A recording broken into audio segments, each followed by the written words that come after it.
Quand Loïc Delamornay, le correspondant de France 2 à Londres, nous en a parlé, on lui a dit oui, oui, c'est bien ton festival, mais enfin bon, il y en a d'autres. Par exemple, ici en France, il y a le Eurockéenne de Belfort, il y a les Vieilles Charrues. Bon, il me dit non, ici en Grande-Bretagne, c'est le plus important festival rock du monde. Alors évidemment, on a été un petit peu gênés, ça nous a fait mal à notre drapeau bleu-blanc-rouge. Mais on voit, il va plaider sa cause, bien sûr. Et parmi les invités de ce festival, il y a souvent la pluie. C'est normal, on est en Grande-Bretagne.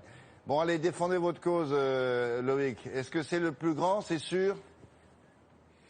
Ah oui, définitivement, William, le festival de Glastonbury qui vient de se tenir dans le Somerset, une région rurale de l'Angleterre, est définitivement considéré comme le plus grand festival de rock de la Terre. Il y a une ambiance un petit peu de Woodstock. Woodstock, vous en rappelez, mais enfin c'était 1969, ça ouais. commence à dater un petit peu.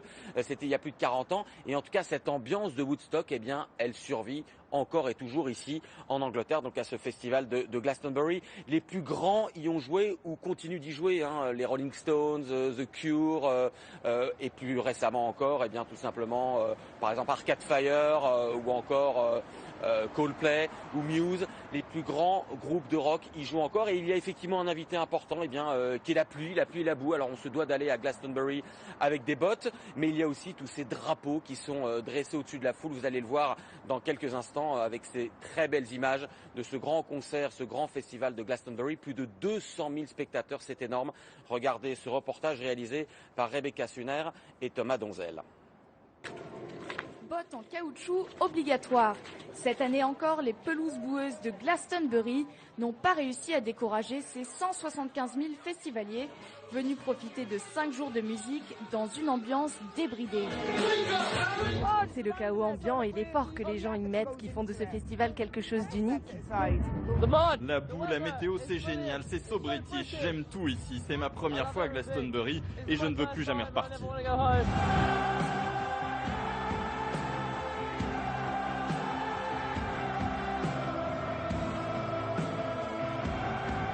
Les Canadiens d'Arcade Fire,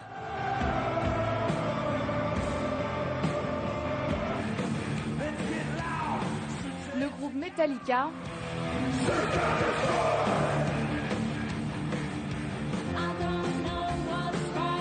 ou encore la Britannique Lily Allen. Les plus grands artistes se succèdent sur la Pyramid Stage. Sans doute le plus grand festival en plein air du monde, Glastonbury attire des dizaines de milliers de campeurs, avant tout pour son excentricité. Il y a de tout ici, il y a tellement de choses à voir, vous ne vous ennuyez jamais. Le spectacle est aussi avec le public, coloré et excentrique. Vous voyez des hippies, des nudistes sortis des années 70. Il y a des gens de tous les milieux. Oui, les gens viennent avec les enfants, en famille. Plus de 100 scènes, 2000 spectacles et 5000 toilettes installées pour l'occasion. Glastonbury, véritable village reconstitué et surtout une énorme opération logistique. Malgré les apparences, les débuts hippies du festival sont bien loin. On peut désormais y loger dans des tentes de luxe et le simple prix des billets atteint 260 €. Mais le succès ne se dément pas.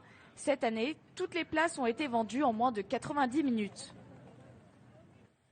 Loïc, est-ce que comme pour Woodstock, il y a une histoire à l'origine tout à fait étonnante, c'est pareil ici, il y a un personnage mythique à l'origine ? Oui, alors c'est la petite histoire dans la grande histoire, et le personnage mythique à l'origine de tout cela, eh bien, c'est un fermier. Il s'appelle Michael Eavis. C'était tout simplement le propriétaire, l'agriculteur qui possédait les champs sur lesquels se tiennent aujourd'hui le festival de Glastonbury. Et en 1969, eh bien, ce fermier va assister à un autre festival de rock qui est dans la région, près de Bath, avec sa femme. Et il est très sensible à ce rock, justement, ça lui plaît beaucoup. Et puis comme il a des grands terrains, eh bien, il dit ensuite petit à petit à d'autres artistes, venez chez moi, j'ai de grands espaces, j'ai une grande ferme, et puis on va organiser un concert là. Et puis tout est donc parti de ce fermier qui était le fils d'un prêtre en plus, donc a priori pas destiné à accueillir le plus grand festival de rock du monde. Et puis aujourd'hui, ce même Michael Eavis, il est assez âgé, mais il continue d'accueillir les plus grands rockers, il continue d'accueillir les Rolling Stones ou Bruce Springsteen sur sa ferme. Et voilà la jolie petite histoire à l'origine de ce grand festival de Glastonbury. Ça ressemble un peu d'ailleurs à Woodstock. Merci beaucoup et bon week-end et à bientôt.